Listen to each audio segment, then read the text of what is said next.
നമസ്കാരം. Hema committee report പുറത്തു വന്ന ശേഷം ചർച്ചകളിൽ ചൂടുപിടിക്കുന്നത് സിനിമയിൽ നടക്കുന്ന ലൈംഗിക ചൂഷണങ്ങളെക്കുറിച്ചാണ്. ഇതൊക്കെ ആരും പറയാതെ തന്നെ ഏറെക്കുറെ പൊതുസമൂഹത്തിന് അറിയാവുന്ന കാര്യങ്ങളാണെന്ന് ചിലർ വാദിക്കുന്നുണ്ട്. അതിലൊരു പരിധിവരെ സത്യമുണ്ടെങ്കിലും ജസ്റ്റിസ് ഹേമയുടെ സത്യസന്ധതയും സമൂഹത്തോടുള്ള പ്രതിബദ്ധതയും ഇക്കാര്യത്തിൽ നിർണായകമാണ്. വസ്തുതകളിൽ വെള്ളം ചേർക്കാതെയും ഒന്നും മറച്ചു വയ്ക്കാതെയും കമ്മിറ്റിക്ക് മുന്നിൽ ഹാജരായവരിൽ നിന്ന് ലഭ്യമായ മുഴുവൻ വിവരങ്ങളും ശേഖരിച്ചവർ റിപ്പോർട്ടിൽ രേഖപ്പെടുത്തുകയുണ്ടായി. ഒരു പ്രലോഭനങ്ങൾക്ക് എതിർ ശബ്ദങ്ങൾക്കോ അവരുടെ മഹനീയ വ്യക്തിത്വത്തെ സ്വാധീനിക്കാനായിട്ടില്ല. എന്നാൽ കമ്മീഷൻ കഷ്ടപ്പെട്ട് ശേഖരിച്ച വിവരങ്ങളിലെ മർമ്മപ്രധാനമായിട്ടുള്ള കാര്യങ്ങൾ ഇപ്പോഴും ഇരുട്ടുമുറിയിൽ പുറം ലോകമറിയാതെ വിശ്രമിക്കുകയാണ്.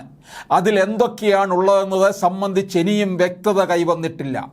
എന്നാൽ ഡിജിറ്റൽ തെളിവുകൾ അടക്കം കമ്മിറ്റി ശേഖരിച്ചിട്ടുണ്ടെന്നും അനുഭവ സാക്ഷിമൊഴികളുടെയും അവർ സമർപ്പിച്ച മറ്റ് തെളിവുകളുടെയും പശ്ചാത്തലത്തിലാണ് നിർണായകമായ പല വിവരങ്ങളും കമ്മിറ്റി കണ്ടെത്തി രേഖപ്പെടുത്തിയിട്ടുള്ളത്. പുറത്തു വന്ന റിപ്പോർട്ടിൽ നാം കാണുന്നത് ജനറലൈസ് ചെയ്യപ്പെട്ട ചില കാര്യങ്ങൾ മാത്രമാണ്. കാസ്റ്റിംഗ് കൗച്ച്, ലൈംഗികതയ്ക്ക് നിർബന്ധിതമായി പ്രേരിപ്പിക്കുക, കഥകിൽ മുട്ടി വിളിക്കുക എന്നിങ്ങനെ പൊതുവായി സംഭവിക്കുന്ന കാര്യങ്ങളെക്കുറിച്ചുള്ള പരാമർശങ്ങളാണ്. അതിൻ്റെ അടിസ്ഥാനത്തിൽ ചില അന്വേഷണങ്ങൾ നടത്താമെന്നല്ലാതെ ആർക്കുമെതിരെ കേസെടുക്കാനാവില്ല.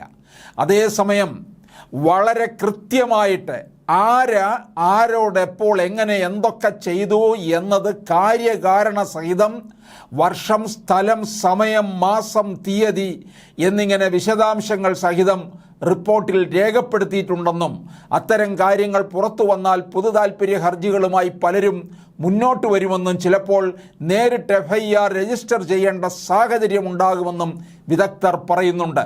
മാത്രമല്ല, ഇന്ന് സമൂഹത്തിൽ ആദരണീയരെന്ന് വ്യാപകമായി കരുതപ്പെടുന്ന പല വ്യക്തികളെയും ഇത് ദോഷകരമായി ബാധിക്കുമെന്നും വിലയിരുത്തപ്പെടുന്നു.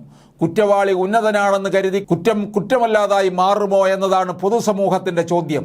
നിയമത്തിൻ്റെ കണ്ണിൽ എല്ലാവരും തുല്യരാണെന്ന് ജസ്റ്റിസ് കെമാൽ പാഷ അടക്കമുള്ള നിയമവിദഗ്ധർ ചൂണ്ടിക്കാട്ടിയിട്ടുള്ള കാര്യമാണ്. എന്നാൽ സിനിമാ വകുപ്പ് മന്ത്രിയുടെ ഭാഷ്യം മറ്റൊന്നാണ്. കമ്മിറ്റിക്ക് മുൻപിൽ നൽകപ്പെടുന്ന മൊഴിയുടെ അടിസ്ഥാനത്തിൽ കേസെടുക്കാനാവില്ല. ദുരനുഭവം നേരിട്ട വ്യക്തി സർക്കാരിനെയോ പോലീസ് ഡിപ്പാർട്ട്മെൻറ്റിനെയോ സമീപിച്ച് പരാതി നൽകണമെന്നും പറയുന്നു.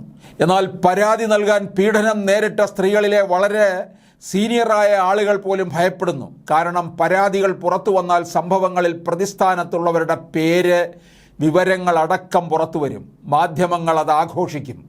തങ്ങളുടെ ഇമേജ് നഷ്ടമായതിൽ പ്രകോപിതരായ പവർ ഹൗസുകൾ വെറുതെ ഇരിക്കില്ലെന്നാണ് അവർ കരുതുന്നത്. സീരിയലുകളിൽ പോലും അഭിനയിക്കാൻ കഴിയാത്ത വിധം വിലക്കുകൾ ഏർപ്പെടുത്തിയേക്കുമെന്നും അവർ ഭയപ്പെടുന്നു. തിലകനെ പോലെ ഒരു അതികായൻ നേരിട്ട പീഡനങ്ങളും മനുഷ്യാവകാശ ലംഘനങ്ങളും ജീവിക്കുന്ന തെളിവുകളായി മുന്നിലുണ്ട്. മലയാള സിനിമയിലെ മാഫിയാവൽക്കരണത്തെക്കുറിച്ച് പൊതുസമൂഹത്തോടെ ആദ്യം വിളിച്ചു പറഞ്ഞത് തിലകനാണ്. പിന്നാലെ സംവിധായകൻ വിനയനും. യഥാർത്ഥത്തിൽ ഇനി ചെയ്യേണ്ടത് രണ്ട് കാര്യങ്ങളാണ്. ഒന്ന്, കുറ്റാരോപിതർ എന്ന പേരിൽ റിപ്പോർട്ടിൽ പരാമർശിക്കപ്പെടുന്നവരെ വിളിച്ചു വരുത്തി വിശദമായി ചോദ്യം ചെയ്യണം. അതിൽ വ്യക്തിപരമായ താൽപ്പര്യങ്ങൾ പൂർണ്ണമായും മാറ്റി നിർത്തി സത്യം വെളിച്ചത്ത് കൊണ്ടുവരണം. രണ്ട്, ഇത്തരം സംഭവങ്ങൾ ഉൾപ്പെടുന്ന ഹേമ കമ്മിറ്റി റിപ്പോർട്ടിൻ്റെ പൂർണ്ണരൂപം പുറത്തുവിടണം.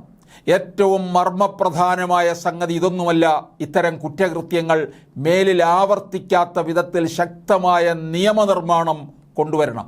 ഇത്തരം കേസുകൾ മാത്രം പരിശോധിക്കാനായി വനിതാ പോലീസ് ഉദ്യോഗസ്ഥരെ ഉൾപ്പെടുത്തിക്കൊണ്ടുള്ള ഒരു സെല്ലാണ് രൂപീകരിക്കേണ്ടത്.